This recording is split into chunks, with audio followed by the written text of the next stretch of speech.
जय श्री राम दोस्तों, welcome to my YouTube channel Ved Academy with Amit. आशा करता हूँ आप सभी लोग स्वस्थ होंगे, मस्त होंगे और व्यस्त होंगे। आज हम बात करेंगे महत्वपूर्ण दैनिक करंट अफेयर्स दिनांक 11 जनवरी 2024 के बारे में। ठीक है, तो आगे बढ़ने से पहले आप सभी लोगों से एक निवेदन करना चाहूँगा कि आप शुरू से लेकर अंत तक हमारे साथ बने रहें और इतनी मेहनत से जो वीडियो तैयार किया गया है उसका आप पूरा लाभ उठाएं।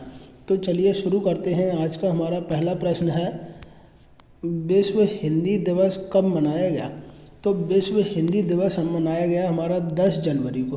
ठीक है, अब यहाँ पे बात किसकी है? विश्व हिंदी दिवस की। तो विश्व हिंदी दिवस मनाया जाता है 10 जनवरी को। और एक आता है राष्ट्रीय हिंदी दिवस। क्या? राष्ट्रीय हिंदी दिवस। तो राष्ट्रीय हिंदी दिवस मनाया जाता है हमारा 14 सितंबर को। ठीक है, कब कब? विश्व हिंदी दिवस 10 जनवरी को और राष्ट्रीय हिंदी दिवस 14 सितंबर को। ठीक है, अब देखते हैं हम कि पहला विश्व हिंदी सम्मेलन 10 जनवरी 2006 को नागपुर में आयोजित किया गया था, जो विश्व हिंदी दिवस की शुरुआत थी। यानी कि पेपर में प्रश्न आएगा आपके लिए, पहला विश्व हिंदी सम्मेलन कब और कहाँ आयोजित किया गया था, तब आप लगाएंगे 10 जनवरी 2006 को नागपुर में। अगला प्रश्न आएगा कि विश्व हिंदी दिवस की शुरुआत कब हुई थी? तो विश्व हिंदी दिवस की शुरुआत हुई थी 2006 में। ठीक है, प्रधानमंत्री मनमोहन सिंह के कार्यकाल में। याद रखेंगे हम। बढ़ते हैं अब अगले प्रश्न की तरफ। आज का अगला प्रश्न है हमारा, मध्य प्रदेश की एकमात्र मेडिकल यूनिवर्सिटी जबलपुर। ठीक है, मध्य प्रदेश की एकमात्र जो मेडिकल यूनिवर्सिटी है जबलपुर, उसका नया नाम क्या होगा? तो उस यूनिवर्सिटी का नया नाम होगा सुश्रुत मेडिकल साइंस यूनिवर्सिटी।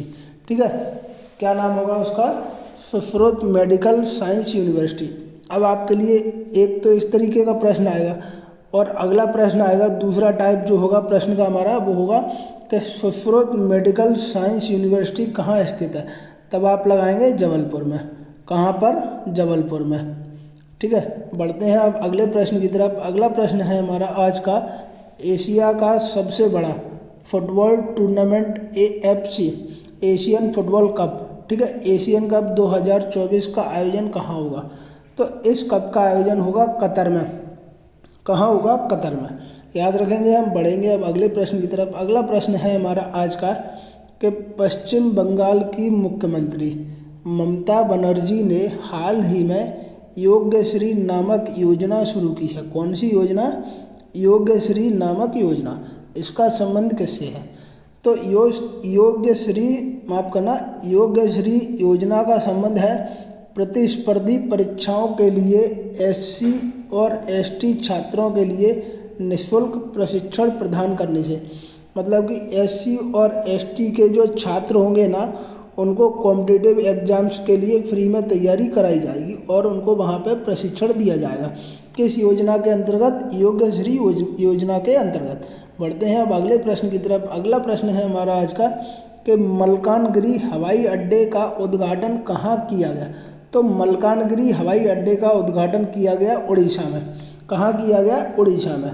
और उड़ीसा में मलकानगिरी हवाई अड्डे का उद्घाटन किया गया। ठीक है, बढ़ते हैं अब अगले प्रश्न की तरफ। अगला प्रश्न है हमारा आज का कि फ्रांस के सबसे युवा प्रधानमंत्री कौन बने हैं? अभी हाल ही में फ्रांस के सबसे युवा प्रधानमंत्री कौन बने हैं? तो फ्रांस के सबसे युवा प्रधानमंत्री बने हैं गैब्रियल अटल।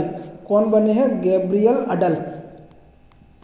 इससे पहले फ्रांस के प्रधानमंत्री कौन थे? यानी कि एक्स प्रधानमंत्री फ्रांस के थे इमैनुअल मैक्रोन। ठीक है, कौन थे? Emmanuel Macron.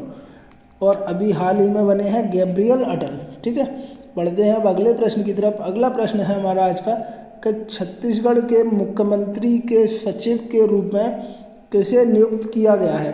ठीक है, तो छत्तीसगढ़ के मुख्यमंत्री के सचिव के रूप में नियुक्त किया गया है बसवराजू एस को। कैसे? बसवराजू एस को। अब छत्तीसगढ़ के मुख्यमंत्री कौन है? छत्तीसगढ़ के मुख्यमंत्री हाल ही में विधानसभा चुनाव हुए थे, उसके अंतर्गत छत्तीसगढ़ के प्रधानमंत्री कौन है? तो छत्तीसगढ़ के प्रधानमंत्री हैं विष्णुदेव साय। कौन है? विष्णुदेव साय। और इनका जो सचिव है ना वो किसे नियुक्त किया गया? बसवराजू एस को। बढ़ते हैं अब अगले प्रश्न की तरफ। अगला प्रश्न है हमारा आज का कि लगातार 3 वर्षों तक नंबर 1 वैश्विक गंतव्य का खिताब हासिल करने वाला पहला शहर कौन सा बना है? तो लगातार 3 वर्षों तक नंबर 1 वैश्विक गंतव्य का खिताब हासिल करने वाला पहला शहर बना है दुबई। ठीक है, लगातार तीसरी बार याद रखेंगे हम। बढ़ते हैं अब अगले प्रश्न की तरफ। अगला प्रश्न है हमारा आज का कि कुवेम्पू राष्ट्रीय पुरस्कार 2023 से किसे सम्मानित किया गया? तो कुवेम्पू राष्ट्रीय पुरस्कार 2023 से शीर्षेंदु मुखोपाध्याय को सम्मानित किया गया। किसे? शीर्षेंदु मुखोपाध्याय को। ठीक है, याद रखेंगे हम। बढ़ेंगे अब अगले प्रश्न की तरफ। अगला प्रश्न है हमारा आज का कि अंतर्राष्ट्रीय विज्ञान महोत्सव IISF, क्या? IISF अंतर्राष्ट्रीय विज्ञान महोत्सव 2023 का 9वां संस्करण 17 से 20 जनवरी 2024 तक कहाँ आयोजित किया जाएगा?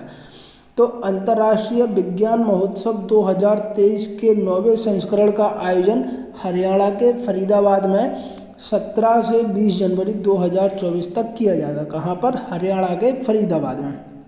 बढ़ेंगे अब आज के अगले और अंतिम प्रश्न की तरफ। आज का अगला और अंतिम प्रश्न है हमारा गोल्डन ग्लोब्स अवार्ड्स 2024 में सर्वश्रेष्ठ ड्रामा फिल्म का पुरस्कार किस फिल्म को मिला है?